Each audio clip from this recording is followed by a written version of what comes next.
네, 이번 주가 두 번째인데요. 이번 주 토픽은 주로 통신망 쪽입니다. 통신망.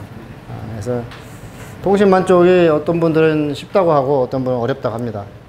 그래서 이 기간통신 사업자나 네트워크 쪽에 계신 분들은 좀 쉽고, 그런 쪽에 안 계신 분들, 예를 들어서 컴퓨터 쪽 하신 분, 이런 분들 좀 어려울 수가 있어요. 아니면 용어들이 생소하고 잘 체감이 안 되기 때문에. 그래서 1교시 문제, 2교시 문제를 몇 개 이제 추출했는데요.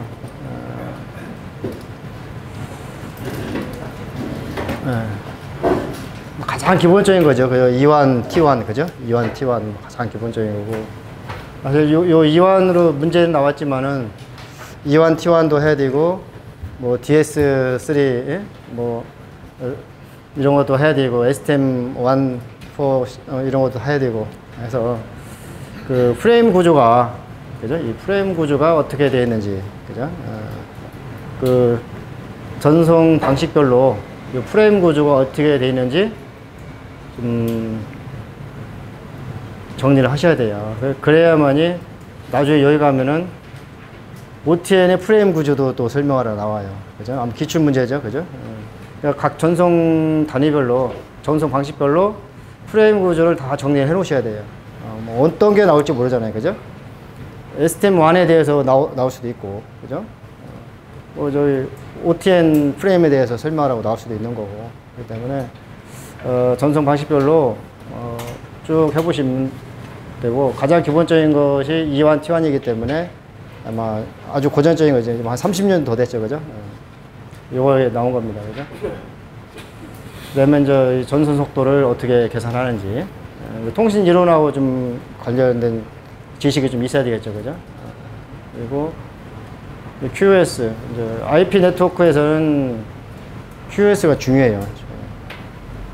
예전 뭐 다른 그 SDH망이나 이런 뭐 옛날 TDM망 이런 데는 뭐 기본적으로 QoS가 다 포함이 돼 있어요. 그렇기 때문에 QoS를 따로 뭐 논할 필요가 없는데, IP망은 이게 뭐 사실 이 저가의 네트워크로 생성이 돼가지고 처음에 QoS가 사실 필요 없는 망으로 태어난 거죠. 그죠? 그러다 보니까 점점 니즈가 있다 보니까 QoS 관리 필요성이 있어가지고 계속 이제 QoS가 이제 업그레이드 돼가는 과정이에요. 그래서 이 QoS가 어떻게 계속 진화가 돼가고 있는지를 정리를 잘 해놓으셔야 돼요. 그리고 QoS에 가장 기본적인 파라미터가 있는데, 파라미터 관리를 어떻게 하는지. 그죠? 그 다음에 MSPP는 여러 장비 중에 대표적인 장비이기 때문에 좀 알아놓으셔야 될 것 같고, 뭐 캐리에도 마찬가지고요. 그 다음에 무선랜 같은 경우는 워낙 중요하기 때문에 매번 시험에 나오잖아요. 그죠? 바로 앞에서 나왔죠. 이거예요. 그죠? 11레이시 나왔어요. 레이시 나오고, 요것만 내기 뭐 하니까 좀 뭐라 했죠? 무선랜 구축식 고려사항이 뭐냐. 그냥 기본적으로 그냥 추가하는 그 제목이죠. 그죠? 여기서 그런 말씀 있죠. 그죠? MSPP 해놓고, 구성시 고려사항이 뭐냐. 이렇게 나올 수도 있는 거고. 그죠? 그래서, 기본 문제 형식입니다. 고려사항이 뭐냐. 기술사 시험에 항상 감쪽처럼 물어보는 퀘스천입니다. 그래서 항상 그 고려사항을, 염두에 두셔야 됩니다. 그 다음에 이제, IPS에서 이제 QoS 보장. 여기 파라미터를 간단하게 언급했고, 여기서는 QoS 보장. 그죠? 보장 방법이 여러 가지가 있잖아요. 그죠? 대표적인 걸 지금 말씀하시는 거죠. 그리고, SDN, NFV. 그 다음에, WPAN. 그 다음에 뭐 OTN. 뭐 일반적인 IP망. 이렇게, 선택을 해봤습니다. 이거 말고도 우리 교재에 중요한 게 많습니다. 많은데 응용을 하시면 될 것 같아요. 이 문제는 스스로 응용을 하셔가지고 준비를 하시면 되고, 하나씩 살펴볼까요? 1번 문제 선택하신 분 계세요? 우리 교재에 없죠 저거요. 이완 T1 프레임이 없죠? 없어도 저기 위키피디아 검색해보면 금방 나올 겁니다. 그죠? 위키피디아 검색해 보면 금방 나옵니다. 여기서는 이제 기본적으로 이게 뭐 음성 채널이잖아요. 음성, 그죠? 음성. 옛날에 PS10, 그죠? PS10 하기 위해서, 그 다음에 이제 저속 데이터 64K 단위로 하기 위해서 음성 채널이 64K니까 데이터도 64K로 하는 거죠. 그리고 음성을 샘플링 해가지고, 그죠? 8K로 샘플링 해서, 데이터로 한 사람은 64K bps가 돼야 기본 음성 채널 하나를 구성할 수 있으니까. 그래서 32개 중에서 동기 채널 하나가 있고 신호 채널 하나 있고 나머지 30채널이 서비스 채널입니다. 서비스 채널. 그래서 한 바이트씩 해서 32바이트니까 256비트가 필요한 거죠. 그죠? 그리고 125 마이크로 세크가 필요한 거고. 그래서 전송 속도는 2.048.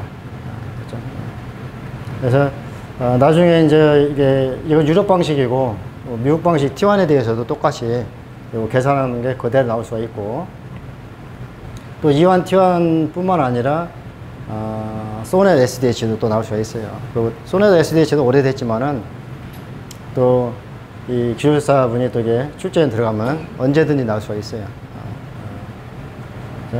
소넷 SDH가 정말 중요하고 현재도 많이 쓰고 있습니다. 아직도 많이 쓰고 있고. 그리고 오래된 얘기지만 뭐 공통선 뭐 신호 방식이 뭐다 이런 거, 그죠? 채널의 투명성이 있다 이런 거죠. 이런 것을 정확하게 이해를 하셔야 될 것 같아요. T1도 있는데 이제 굳이 이제 비교를 한다면은 24개 채널이 있고, 여기서 중요한 게 이제 프레임이 24채널 해가지고 192개에다가 요 하나가 더 들어갔어요. 요게 이제 나중에 이제 기술 진화하는 관점에서 보면은 요게 이제 허들로 등장을 해요. 허들로. 그래서 SDH 계기로 가고 하면서 이 유럽 방식이 많이 지금 수용이 됐죠. 네. 앞에서 얘기한 대로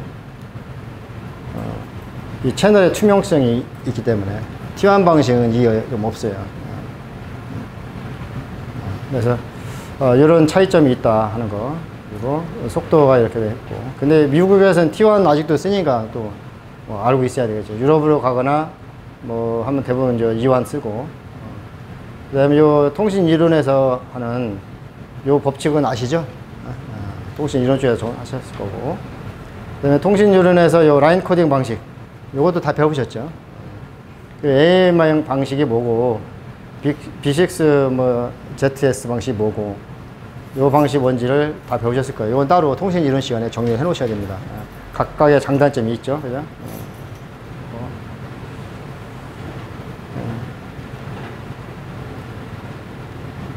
통신 이론 시간 다 배우셨죠? 이거 앞신 이런 거 뭔지, 그죠?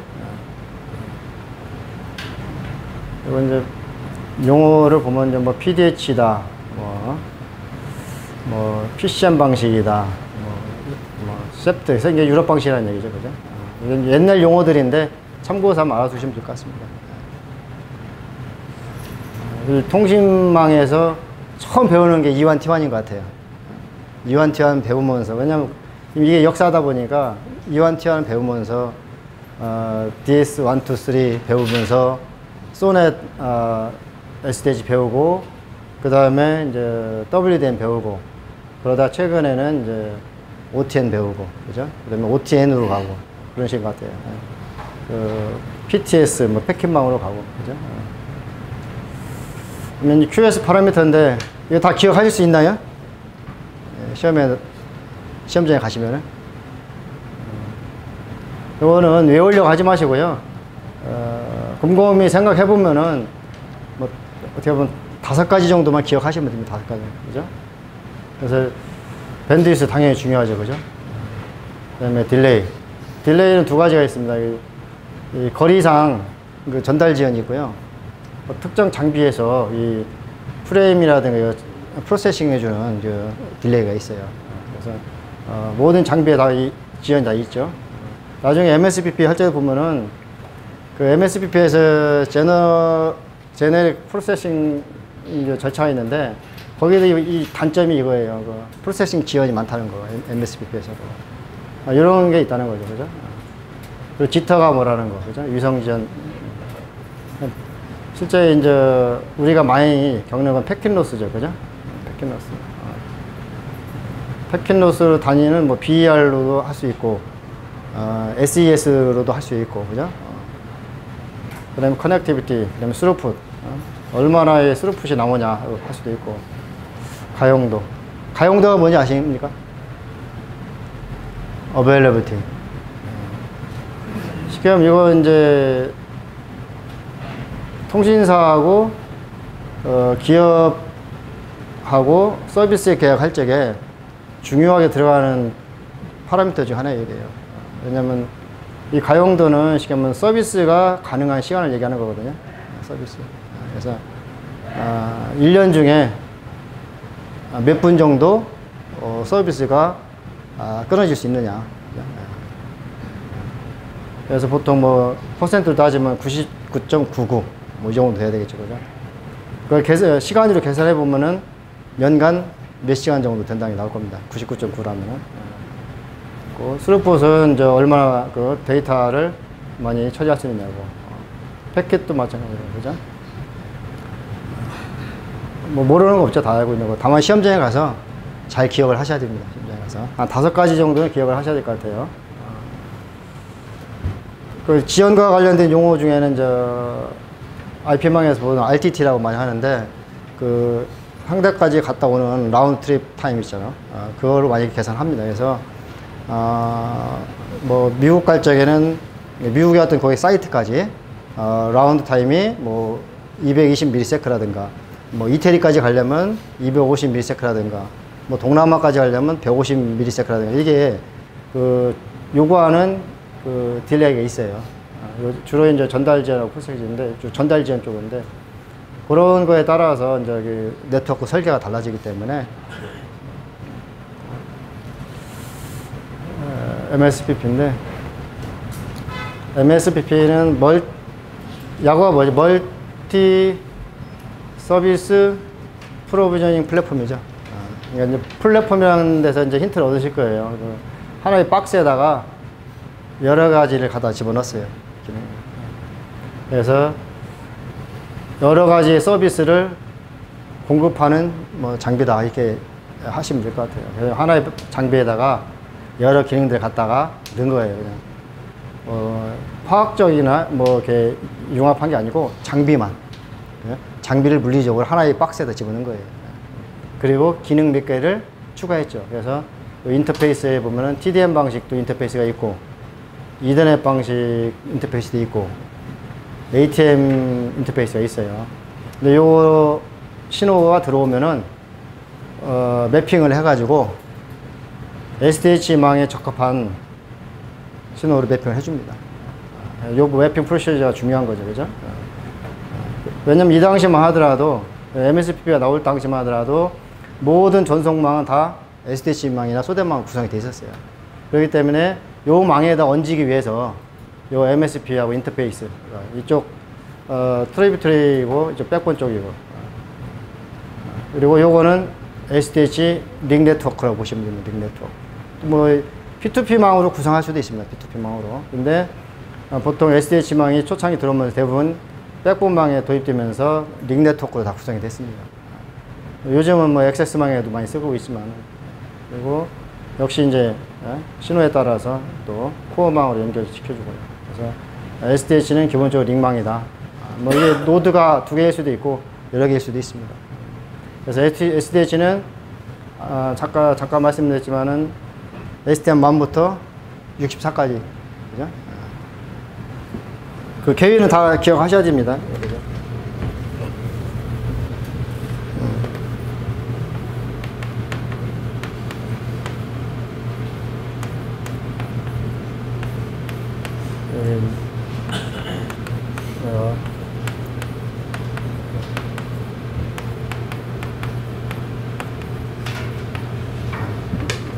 표현이 정확한지 모르겠는데 약간 비트레이트이 다르기 때문에 정확하게 확인을 하셔야 됩니다.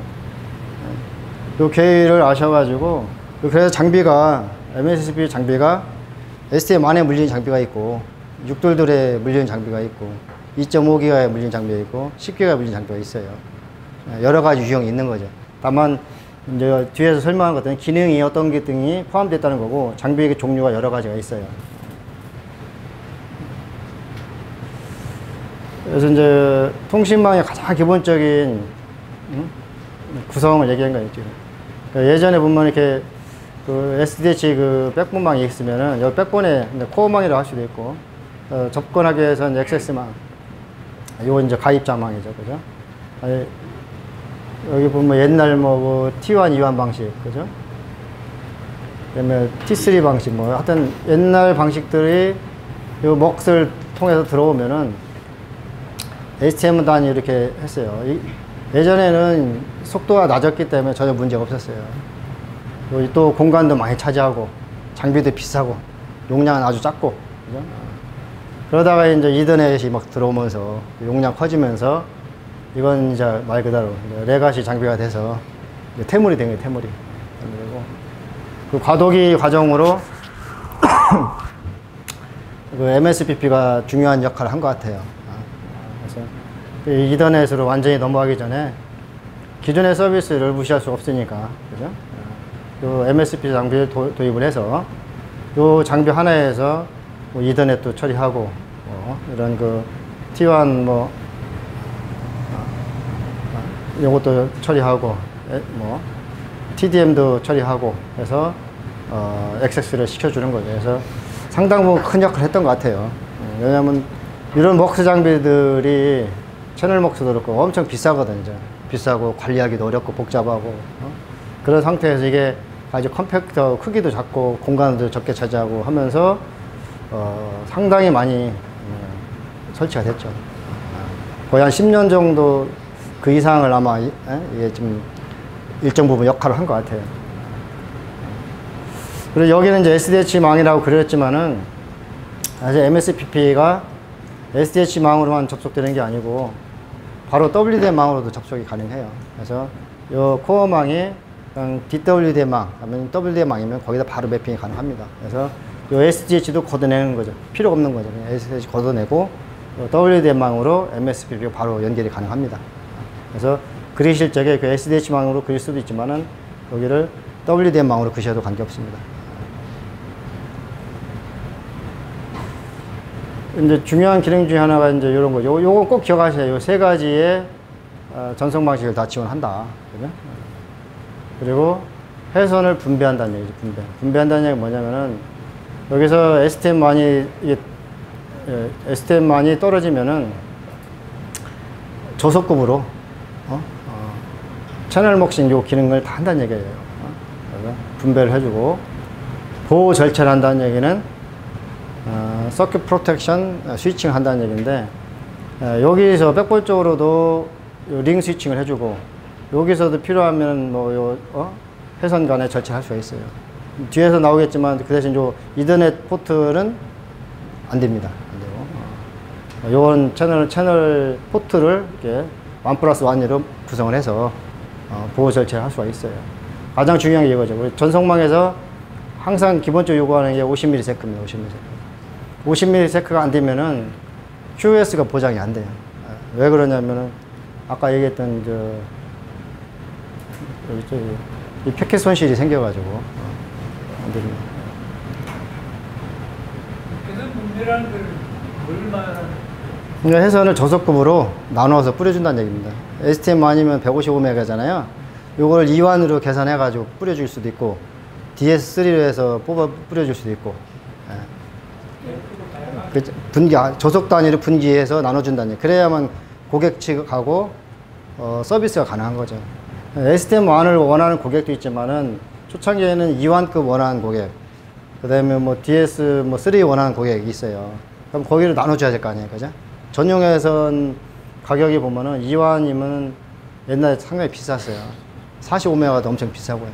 그러니까 그런 거를 채널로 이렇게 옛날에 멉으로 했는데 그 기능을 요 MSBP가 대신 한다는 얘기죠. 그러면 그 A 사이트는 뭐 E1 가고 B 사이트는 E1 2개 가고, 뭐 C 사이트는 뭐 45메가 뒤에 3 가고, 그죠? 이런 식으로 채널을 나눠준다는 얘기죠. 분배해준다. 말 그대로. 회선을 분배해준다. 저속급으로, 그죠? 그러면서 이더넷도 가능하고 ATM도 가능하다는 얘기예요. 그동안은 이더넷이나 ATM은 다른 장비가 있어요. 다른 장비. 그러니까 장비가 3대가 있어요. 저기. 그리고 장비별로 STM 하나씩 다 물려야 되겠죠. 그죠? 그러면 낭비가 되겠죠. 낭비. 그죠? 장비 3대 필요하고 STM1도 3개가 필요하고. 그죠? 예를 들어서 이완 하나 고객이 있고 그 뭐 이더넷 뭐 저속급 하나 있고 뭐 ATM 조그마한 거 하나 있다고 하면 MSP면 한 대로 가능하잖아요. 그죠? 근데 예전에는 이 몫을 여러 개 놓고 이런 장비를 여러 개 놓고 했어야 됩니다. 공간 차지하지, 비용 들어가죠, 운영 들어가죠. 그러니까 아주 심플하고 좋죠. 컴팩트합니다. 아주 조그만해요. 이제 망 구성도를 이렇게 예시를 하는 건데 꼭 이건 아니에요. 뭐 아까 얘기한 대로 WDM 망으로 구성해도 되고요. 왜 이 구성도가 중요하냐면은 그 네트워크 설계라는 문제가 자주 나와요. 고객이 필요한 서비스를 주면서 예를 들어서 뭐 인터넷 하는데 45메가, 한 20메가가 필요하고 뭐 전용에서는 이완급이 몇 개가 필요하고 그 다음에 뭐 이렇게 필요한 수요를 던져주고 그 다음에 필요한 국소를 서울, 부산, 뭐 대전 아니면 서울, 도쿄, 뉴욕 이런 식으로 정해주고 네트워크를 설계하시오 하면서 망 구성도를 그리라고 문제가 나온다 이거죠. 그때 가장 밑바탕에 있는 건 광이겠지만 장비를 보면 이제 WDM 망이 될 것 같고 그 외에 STM은 뭐 있을 수도 있고 없을 수도 있어요. SDH 망은. 그 다음에 이제 MSPP가 있을 거고 그 다음에 이제 이 MSP 뒷단으로는 뭐 아까 얘기한 대로 여기 있죠.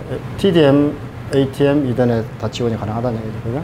그래서 만약에 망 설계를 할 적에 MSPP로 설계를 안 한다면은 이 각각의 장비에 다 들어가야 되겠죠. 그렇게 설계를 하면은 기술사가 아니라 가지고 그건 너무 비효율적이고 카펙스, 오펙스가 증가되고 뭐 그거 할 수 없는 거죠. 불가능한 건 아닌데 그렇게 하면은 제한할 적에 다 떨어지죠. 가격 비싸고 구형이고 제한서 제출하면 다 떨어지는 거죠. 그죠? 그리고 통신망 사업자도 경쟁력이 떨어지는 거고. 그렇죠? 대표적으로 이렇게 링 네트워크를 해주고 아까 얘기한 대로 요 SDH MSPP가 스위칭할 적에 50ms 할 수 있다는 게 중요한 기능 중에 하나입니다. 그래서 인터페이스 2.5기가만 하는 게 아니고 뭐 10기가도 가능합니다. 10기가 할 수 있고 종속신 이렇게 이런 것들은 기억을 해 두셔야 돼요. MSP 설명할 적에 기억하셔가지고 인터페이스를 설명을 해 주셔야 돼요. 이런 인터페이스가 예전에는 각각의 장비가 다 하던 것을 MSP 하나의 장비로 한다는 얘기죠. 그래서 멀티 서비스 프로비저닝이라는 거죠. 그리고 플랫폼이라고 하는 거고. 이게 소용량도 가능하고, 그죠? 이건 요 2.5뿐만 아니라 10기가도 가능합니다. 10기가. STM1이나 4도 가능하고. 그 다음에, 여기서 우리가 좀 구분해야 될 게 뭐냐면, 보통 STM1, 4, 그 다음에 16, 64 적에 16 하면 2.5기가라고 하지만 엄격하게는 다른 거예요. 우리가 흔하게 STM 16 하면 2.5기가, STM 64 하면 10기가 하지만은 정의는 약간 달라요. 여기서 얘기하는 건 이제 광 채널 하나 2.5기가를 얘기하는 겁니다. 그죠? 파장 하나가 2.5기가라는 얘기죠. 그죠? 그리고 10기가 파장도 가능합니다. 그래서 이제 이런 이더넷 서비스, 전용에서 서비스가 가능합니다.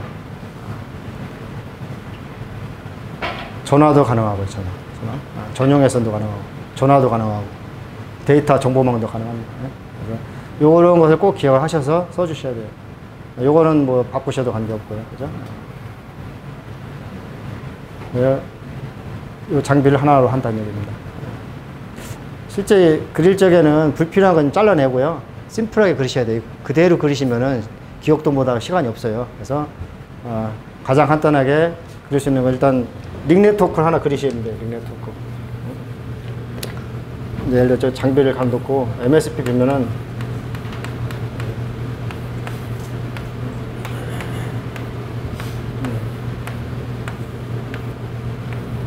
요거는 저 SDH나 아니면 WDM 네트워크로 만들어 놓고 이건 MSPP고 이쪽은 이제 TDM 그 다음에 ATM 또 뭐 하나가 또 뭐라 했죠? 이더넷. 이렇게만 그려놔도 가장 기본적인 거죠, 그죠? 그 인터페이스 좀 설명해 주시고. 저기 방금 조금 전에 그림을 보면 기업 밑에 이더넷 하고 그 밑에 또 이더넷이라고 표시해놨는데 어디요? 기가 밑에 이더넷 입력 받는 데서 여기요? 예, 그 위에. 여기요?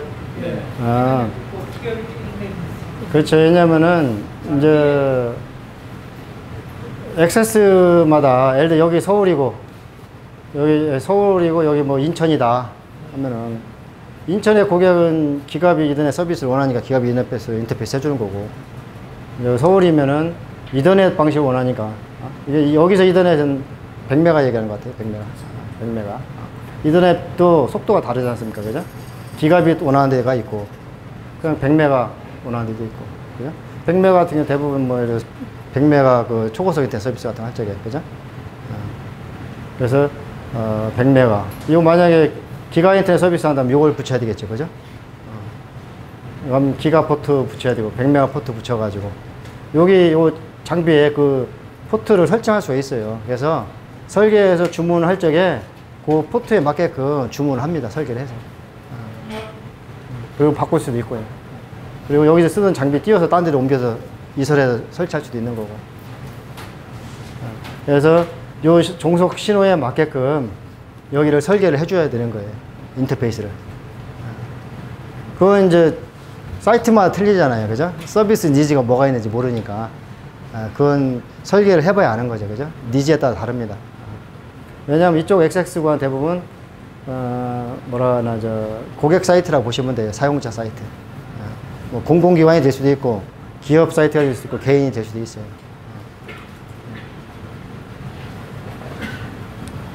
그래서 그 안에, MSPP 안에 하나의 플랫폼으로 하기 위해서 몇 가지 기능이 있는데, 요 세 가지만 기억하시면 돼요.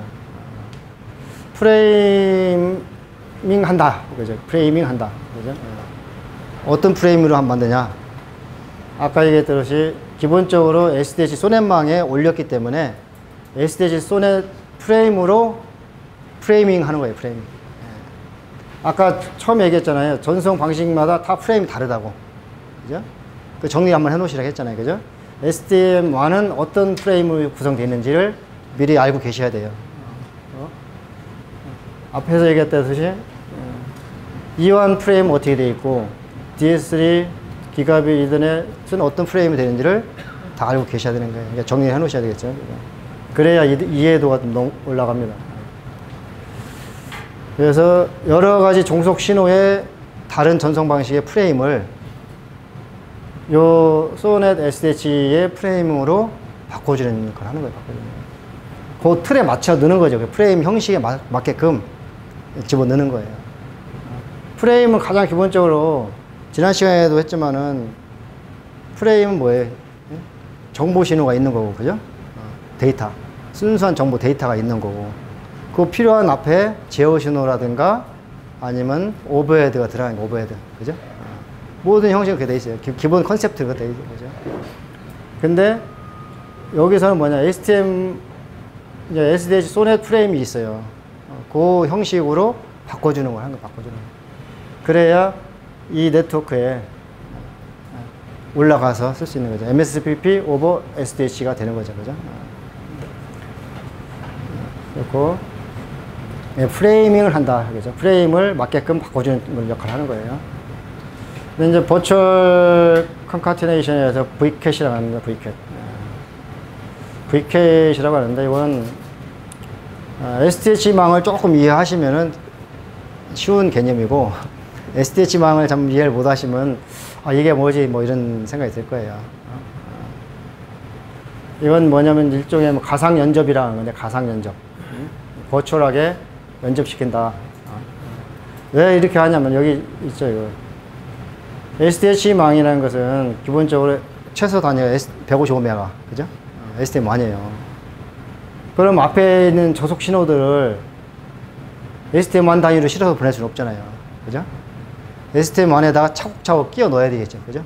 차곡차곡 끼워 넣어야 되는 거예요. 붙여가지고. 연접해서 끼워 넣는 거예요.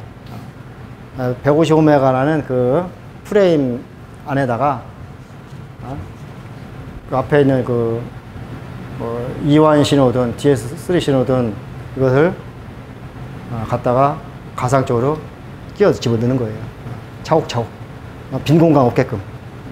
그거를 이제 버추얼 컨카티네이션 하는 거고. 요거는 뭐, 링크 캐퍼블티 어저스먼트 스킨에서 말 그대로 실시간으로,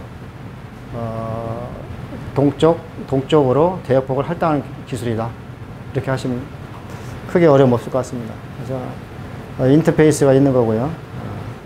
그 다음에 이 안에 그 박스 안에서, 플랫폼이죠. 이 플랫폼 안에서 이런 어떤 신호가 들어오든 간에 이런 프레이밍 절차를 거쳐서 넣다 갔다 하나하나 갖다 차곡차곡 끼워 넣어가지고 밴드위스 낭비가 없게끔 꽉 끼워 넣는 거예요. 넣어서 SONET SH망식으로 매핑을 딱 해서 그런 거예요.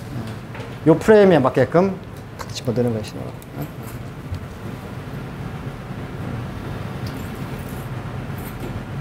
요게 이제 소네 SH 하면 아까 제가 뭐라고 했죠? WDM 갈 수 있다 했죠? WDM. 그럼 2.5기가나 10기가 WDM 방식으로 신호를 바꿔서 갖다 붙입니다. SDH망을 좀 경험해 보신 분 계세요?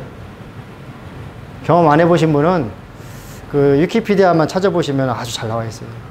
SDH 소넷이 뭔지, 버추얼 컨카티네이션이라든가 버추얼 컨테이너가 뭔지 잘 나와 있으니까 한번 참고 삼아서 보세요. 좀 약간 고전적인 문제지만 한 15년 전에는 그 문제가 단골로 나왔던 것 같아요. 우리 이제 기술사 시험에. 90년대 후반이나 2000년 초반에는 SDH 소넷망이 아주 단골로 나왔던 것 같아요. 지금은 안 나오죠, 잘. 근데, 언제든지 나올 수가 있으니까. 여기서는 이제 데이터 증감에 따라서 한 그룹 내에 VC 개수, 이제 버추얼 컨테이너라고 하는데, 이 개수를 동쪽으로 늘린다니. 컨테이너는 일단 우리 그, 배에 싣고 다니는 컨테이너 있잖아요. 그런 같은 개념이라고 보시면 돼요. 그, 데이터를 컨테이너에다 실어 만드는 컨테이너. 그러니까 45메가 단위. 이런 식으로 컨테이너 만들어가지고 쫙쫙쫙 붙여서 STM1으로 150메가 딱 실어 날리는 거거든요. 예를 들어 컨테이너가 3개, 45메가짜리 3개가 있으면 150메가 하나에 실어가지고 보내는 거예요.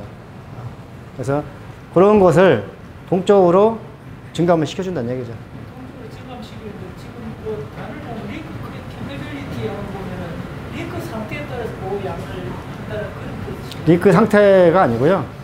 그 실제 트래픽에 따라서 트래픽 양이 다르잖아요. 이제 트래픽 양에 따라서 실제 앞에서 보였지만은 이런 해선들이 다 물려 있다고 해서 진짜 실제 트래픽이 발생을 24시간 하냐 그렇지 않아요. 그죠?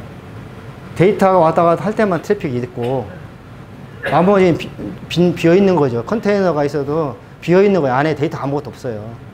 근데 얘는 필요 없는 거는 실은 안 할 필요 없잖아요. 그죠? 실제 필요한 데이터, 정보가 온 곳만 여기다 갖다가 실은 알려는 거예요. 불필요한 실은 나를 필요 없죠. 정보 없는데. 그죠? 그래서 그 데이터에 따라서 조정을 좀 한다. 그런 뜻이라고 보시면 되겠습니다.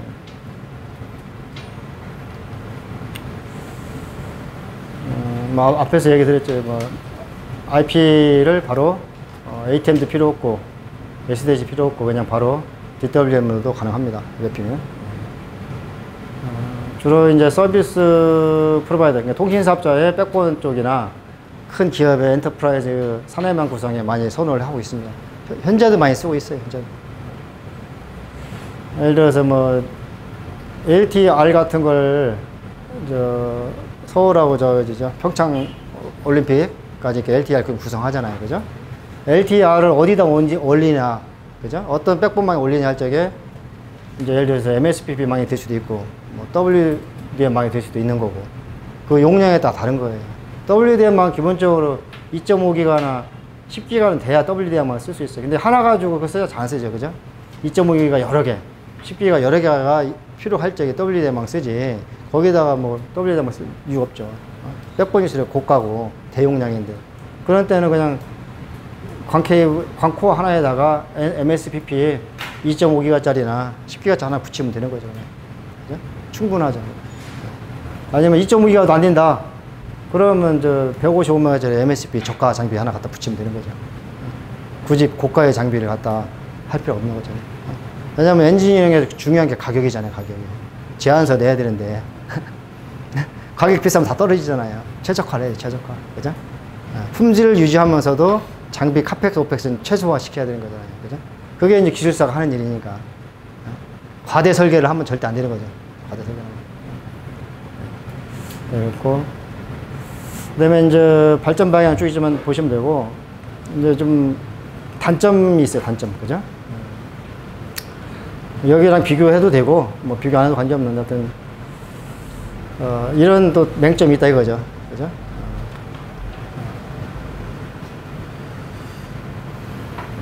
무슨 말인지 이해하셔요, 이거요? 이해 못 하시는 분?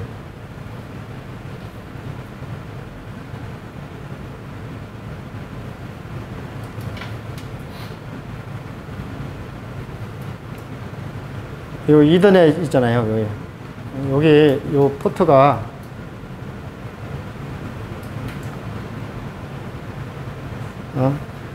이 카드가 1+1 절취가 되냐 안 되냐 그 얘기를 하는 거예요. 그리고 이더넷 링 보호 절취가 되냐 안 되냐 안 되죠, 그죠? 어떻게 돼 얘는? 링 스위칭이 되는데 MSPP는 STM1 단위 이상에서 되는 거죠, 그죠? 이더넷 상태에서는 안 되죠, 그죠? 그리고 OAM 기능. OAM도 SDH 레벨에서는 되는데 이더넷 레벨에서는 안 돼요. 그래서 이런 부분들이 이제 미래 패킷망에서는 좀 개선이 된다. 대표적인 PTS망이 뭐예요? 캐리어 이더넷망 같은 거, 그죠? 그래서 현재 트래픽은 대부분이 이더넷 방식이죠, 그죠? 아마 98%는 아마 이더넷 방식일 거예요. 프로텍션 대응이라는 게 우리가 하는 빨간 선 바로 위에. 요거요? 이 MSPP는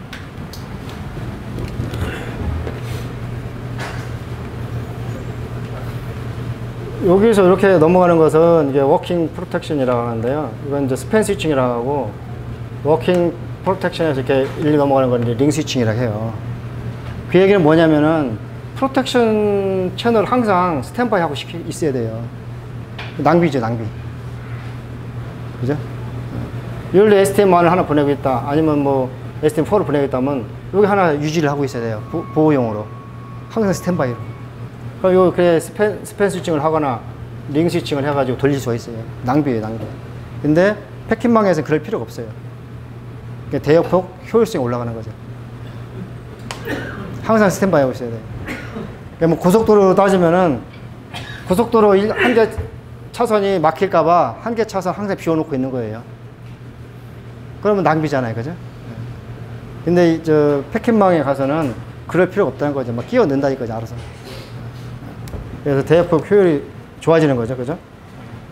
그래서 MSPP망이나 그 기본적으로 요 MSPP망은 SDH망에 올라가 있어요. 이게 이제 SDH망인데, SDH망이 좋은 것 중에 장점이 뭐냐면은, 장점이 뭔 것 같아요, SDH망이? QoS예요, QoS. 그죠? OAM. 아주 완벽해요, 완벽해. 신경 쓸 필요가 없어요, 완벽해. 단점이 뭐예요, 단점? 일단 코스트 올라가죠. 그죠? 그 다음에 밴드위스. 밴드위스 효율이 떨어지죠. 그러니까 퇴출되는 거예요, 퇴출. 고가의 저속 서비스에서는 계속 필요해요. 근데 아까 얘기했듯이 현재 대부분이 이더넷 트래픽이잖아요, 이더넷. 이더넷은 뭐예요, 대부분? 저가 트래픽. 집에서 1기가 써도 한 달에 2만 원이면 돼요. 그죠? 그런 서비스를 위해서 얘를 유지할 수 없어요. 다 망합니다, 망해요. 그런 데는 어디를 써요? MSPP도 쓰고, MSPP도 과분한 거예요. 이거 안 돼요. 더 싼 거로. 어? 그냥 그저 스위치나 라우터 같은 거 저가. 어? 그러다 보면 왜 걔는 이게 안 좋잖아요. 단점. 거꾸로 단점을 작용해요. 그래서 계속 이거를 이렇게 소프트웨어적으로 QoS를 계속 올려주는 거예요. 고객의 니즈에 따라서, 가격에 따라서.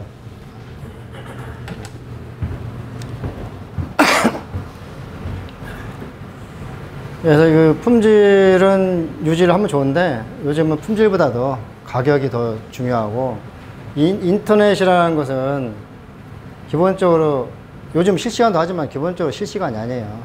그죠? 인터넷 실시간이 아니라 그냥 데이터 있는 거 그냥 필요할 때 가져오는 거잖아요. 그죠? 필요할 때 보내고 좀 저장도 시켜놓고 기다렸다가도 가고 그러다 보니까 고품질이 필요 없는 거예요. 저가가 필요해요. 저가가. 근데 우리 좀 최근에 이제 뭐 IPTV라든가 뭐 이동통신에 조금 QoS가 필요한데 기본적으로 하여튼 이더넷은 품질보다는 가격이다. 그죠? 그리고 대용량이 필요한 거예요. 대용량. 그래서 MSPP도 계속 퇴출될 수밖에 없다.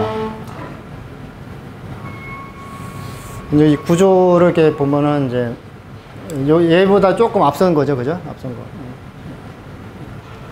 앞에서 설명한 대로 이렇게 E1, E3 뭐 이런 TDM 신호들, 그죠? DS1, DS3 이런. 그다음에 STM 1, 4, 16, 64 이런 TDM 신호들, 패킷 신호, 이더넷, 뭐 기가 이더넷 이런 신호. 하나 빠지면 ATM도 들어갈 수가 있고, 그죠? 이렇게 이제 하나의 박스에 플랫폼으로 돼 있다는 거죠. 플랫폼으로 여러 가지 서비스를 제공해. 이름 그대로입니다. 여러 서비스를 제공하기 위한 플랫폼이라는 얘기예요. 그래서 이제 이런 보호 절차 지원 50mm 그냥 가능하다. 동기 클럭에 의한 서비스를 제공한다. 그죠? 이더넷 성능은 좀 미약하다. 핵심적으로 기억을 하셔야 될 내용들이에요. 그리고 왜냐하면 이런 것들은 나중에 인터뷰할 적에 물어봐요. 질문했을 때 첫 번째 대답이 이게 나와야 돼요. 첫 번째 대답이. 그 다음에 그럼 문제점이 뭐냐. 그죠? 이 단점이죠. 이것도 꼭 기억하셔야 돼요. 프로시저닝 하면서 쉽게 하면 이렇게 봐야 돼요. 택시로 짐을 싣고 오고 트럭으로 짐을 싣고 온 것을 큰 선박에 컨테이너로 옮겨 실는 절차가 필요한 거죠. 그죠? 그게 이제 매핑하는, 프레임을 매핑하는 절차예요. 그러려면 뭐예요? 항구에서 옮겨 실는 시간이 걸리는 거죠. 그죠? 그 시간이 많이 걸린다는 얘기예요. 그 얘기는, 서비스 레이턴시가 커지면 그만큼, 아까 앞에 얘기한 레이턴시가 중요한, 레이턴시라고도 하고 뭐 딜레이라고 하는데, 중요한 QoS 파라미터 중에 하나인데, 거기에 어긋나는 거죠. 그죠? 그 다음에, 그렇게 의한 서비스 제공이라는 게, 이 MSPP가 장비가 SDH 마위에 올려지기 때문에 그 동기 클럭이 SDH 그 동기. 예, 그렇죠. 예, 그렇죠. 예. SDH 동기망에도 마시는 겁니다. 그리고 이제 오버헤드가 낭비다. 왜 오버헤드 거의 한 78%. 그러니까 2.5기가로 매핑을 시켜서 보내면은 22%는 오버헤드라는 얘기예요. 오버헤드. 불필요한 거라니. 왜 그러냐면 매핑을 한다는 얘기는 일종의 그 인캡슐레이션 시킨다는 얘기예요. 예를 들어서 그 이완 신호가 하나 들어왔다. 아니면 여러 개가 막 들어왔어요. 막 이거를 STM 완신호로 만들어주기 위해서 얘를 포장지를 하나 더 싸는 거예요. 포장지. 그러니까 인캡슐레이션 시킨다는 건 포장을 하는 거예요. 포장. 이 포장지에 집어넣어야 되잖아요. 이 박스에다 집어넣는 거예요. 조그만 박스 여러 개를 큰 박스에다 집어넣는 거예요. 그러면서 오버헤드, 실제 짐을 실을 공간은 준다는 얘기예요. 그래서 오버헤드가 많이 들어가서 실제 백본방에 2.5기가면 트래픽 2.5기가 흘러야 되는데 실제 트래픽은 78%밖에 안 되고 나머지는 다 관리용 오버헤드라는 오버헤드. 오버헤드가 많을수록 안 좋은 거죠. 그죠? 안 좋은 거. 낭비다 이거죠. 대역폭이 얼마나 비싼데 이렇게 스루풋이 78%밖에 안 나오고 그랬어요. 그죠? 이걸 꼭 기억을 하셔야 돼요. 다른 건 모르겠는데 이거 기억하셔야 돼요. 이제 캐리어 이더넷으로 간 거죠. 얘는 기본적으로 TDM망에다가 이더넷을 수용하기 위해서 과도기적으로 만들어진 거고, 성격 자체가. 얘는 거꾸로 이제 트래픽이 전부 이제 이더넷 트래픽 세상이 돼버린 거예요. 그렇다고 레가시 트래픽을 무시는 못하겠고, 버릴 수는 없고. 그러니까 패킷망이 주고, 기존의 레가시 서비스가 아주 일부 들어가 있는 게 이제 역전된 거죠, 역전된 거죠. 언뜻 보면 비슷하지만은 무엇이 메인이냐 이거죠, 메인. 그죠? 이 패킷망에다가 이 TDM 수용했다고 보시면 돼요. 얘는 TDM망에다 이 패킷망 조금 수용했다고 보시면 되는 거고. 그러니까 메인은 이 SDH TDM망 기능이 많다는 얘기죠, 얘가. 비싸다는 얘기죠, 비싸다는 얘기죠. 그리고 좀 더 효율적이고. 그죠? 그래서 매핑 뭐 필요 없으니까 빨리 처리할 수 있고, 그죠? 이더넷은 포장을 다시 할 필요가 없으니까 트랜스퍼런트하고 100% 데이터를 실어낼 수 있다는 거예요. 그리고 이 기능을 보완한 거예요. 일반적인 패킷망에서 이런 기능이 없었어요, 예전에. 근데 용량이 대용량화 되면서 이거는 최소한 필요하겠다 해가지고 보호절제 50ms는 수용을 한 거예요. 수용. 이거를 안 하면은 통신사업자들 아무도 이 장비를 채택을 안 해요. 그렇기 때문에 이 캐리어라는 얘기는 여러 가지 의미가 있지만 여기서는 통신사업자급이라고 보시면 돼요. 기간통신사업자의 이더넷 구조라. 기간통신사업자망에 채택이 되려면은 이 기능 없이는 불가능한 거예요. 그렇기 때문에 표준으로 채택을 해서 기간통신사업자가 이걸 이제 수용을 하기 시작하는 거죠. 그죠? 이제 캐리어 이더넷 바로 나왔네요. 캐리어 이더넷 이전에 시험에 한번 나왔죠. 아마 기출 문제일 거예요. 그죠? 그 개념만 잡으시면은 나머지 설명하는데 크게 어려움 없어요. 그 랜, 맨, 웬이 뭔지는 아시잖아요. 그죠? 이 캐리어 이더넷은 뭐냐면은 이더넷이 주로 랜 방식에서만 썼어요. 랜, 로컬 에리어에서만. 그러다가 메트로 에리어 왔죠. 메트로 에리어에서 쓰니까 이거를 뭐라고 불렀어요? 메트로 이더넷이라고 호칭을 하게 된 거예요.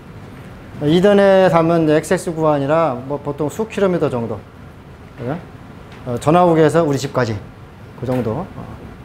이제 메트로로 가면 어떻게 되냐. 이제 메트로가 뭐예요? 대도시라는 얘기예요, 대도시. 대도시급이에요. 그러니까 예를 들어서 서울시청에서 우리 집까지. 그냥 이더넷망으로 하는 거죠. 웬이 되니까 이제 전국망이 되는 거죠, 전국망. 그래서 이 이더넷이 웬으로 확장된 거예요. 확장되다 보니까 기본적인 기능은 이더넷이 주예요, 주. 그렇지만 이 웬의 필수적인 것은 수용을 할 수밖에 없어요. 수용을 안 하면은 이걸 안 쓰니까, 그죠? 표준화하는 과정에서 웬에서 요구하는 기능들 다 수용을 한 거죠, 그죠? 예전에 웬은 뭐로 돼 있었어요? 대부분 WDM이나 SDH로 돼 있었죠. 얘가 다 필요가 없고 이더넷을 웬으로 끌고 온 거예요. 그러면은 이제 필요로 하는 기능들이 있는 거죠, 그죠? 그것을 여기서 이제 집어넣은 거예요. 기본적으로 인터페이스가 이렇게 가능해야 되고, 그죠? 그 다음에 이 장거리 전송이 가능해야 되고, 그죠? 그래서 서울 시내가 아니라 서울 대전, 서울 부산 거리가 가능해야 되는 거죠. 그리고 하나의 망으로 여러 가지를 수용하기 때문에 융합망이 돼야 되고, 그죠? 당연히 비용이 절감돼야 되겠죠, 그죠? 이거는 캐리어 이더넷의 기능이라기보다도 이런 기능에 맞게끔 캐리어 이더넷을 만든 거예요. 그렇게 보셔야 돼요.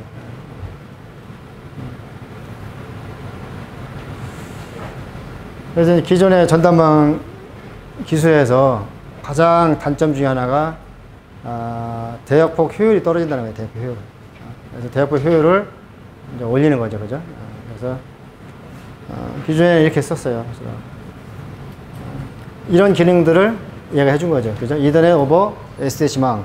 이더넷을 SSH 전송 신호로 바꿔주는 역할을 얘가 했어요. 그러다 보니 효율이 자꾸 떨어졌다 이거죠. 또 MPLS망에도 올리고. 그래서 새로운 패킷망 기술이 쭉 들어왔다 이거죠. 뭐 용어의 차이고 그 표준화를 어느 기구에서 주도를 했느냐 그 차이예요. 뭐 대동소이합니다. 기능 자체는 추구하거나 목적도 비슷하고 어느 단체에서 시작했느냐 그 차이예요. 여기는 저 IEEE에서 주도를 한 거고, 이건 ITU-T하고 IETF에서 표준을 주도한 거고. 그렇지만 추구하는 목적은 다 똑같아요. 별 차이 없어요.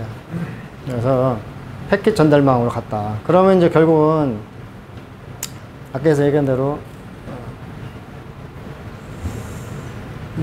이 패킷망인데 이 TDM을 수용을 한 거예요. 그러면 이 TDM 신호를 거꾸로 이제 패킷으로 인캡슐링 해서 보내는 거예요. 반대로. 왜 그러냐면은 얘가 전체 한 98%의 트래픽이고 얘가 2%밖에 안 된다 이거죠. 물론 얘가 트래픽당, 대역폭당 가격은 훨씬 비싸겠지만은 별도로 이 레가시 TDM망을 유지하기에는 너무 비싸니까 패킷망에다가 그 기존에 아직 필요한 서비스를 그냥 수용해서 데리고 가는 겁니다. 나중에는 다 없어지겠죠, 그죠? 그래서 웬 영역으로까지 이제 확장된 게 캐리어 이더넷이다. 그리고 특징이 있겠죠, 당연히, 그죠? 특징은 표준화했고 서비스를 이란, 이투리 이런 서비스들은 결국 이제 기존의 서비스들을 수용하기 위해서 만든 거예요. 확장성이 좋다. 그죠? 기존에는 어떻게 했어요? SDH망은 최소 단위가 155메가. 얘는 1메가까지도 나눠서 쓸 수 있어요. 고객의 니즈에 따라서 1메가 원하는 고객한테 1메가 나눠주고 10메가 원하는 고객한테 10메가 나눠서 서비스 제공할 수 있어요. 그리고 신뢰성. 신뢰성이라는 건 뭐냐면 여기서는 통신 사업자들이 웬 영역에서 수용할 수 있을 만큼 충분히 품질이 확보됐다는 얘기예요. 그리고 QoS. 그 다음에 이제 SLA. SLA는 이제 고객 서비스 제공자에게 꼭 필요한 거예요. 그래서, 통신 사업자가 서울시에다가 아니면 뭐 삼성에다가 제공하려면은 이게 반드시 있어야 돼요. 그죠? 이게 있어야 되냐면 고장났을 적에 어디서 고장났는지 빨리 찾아야 되고, 그죠? 품질이 현재 충분한지 진단도 해야 되고 감시할 수 있고 그런 기능이 가능해야 돼요. 예전에 이더넷에는 그런 게 안 됐어요. 그리고 동기 제공해야 되고 이건 뭐 참고 삼아 알아주십시오. 그래서 특징이 있다. 뭐 요 중에서 한 서너 가지 정도만 기억하시면 될 것 같아요. 이런 특징이 있다. 그리고 이제 서비스 유형이죠. 그러니까 서비스 유형은 결국은 기존 서비스하고 이더넷 서비스 다 수용한다. 그 얘기입니다. IP 서비스, 레가시 TDM 서비스를 다 수용한다. 레가시 서비스 중에 가장 중요한 게 뭐냐면 전용회선 서비스예요. 전용회선. E1급, T1급 아니면 STM1급 이런 전용회선. 아직도 공공기관 같은 경우는 그런 전용회선을 많이 써요. 가격보다도 품질이 중요하기 때문에. 그 다음에 또 금융기관 같은데 많이 씁니다. 그렇기 때문에 버릴 수가 없기 때문에 여기다가 이제 수용을 한 겁니다. AC까지 하고 싶을까요?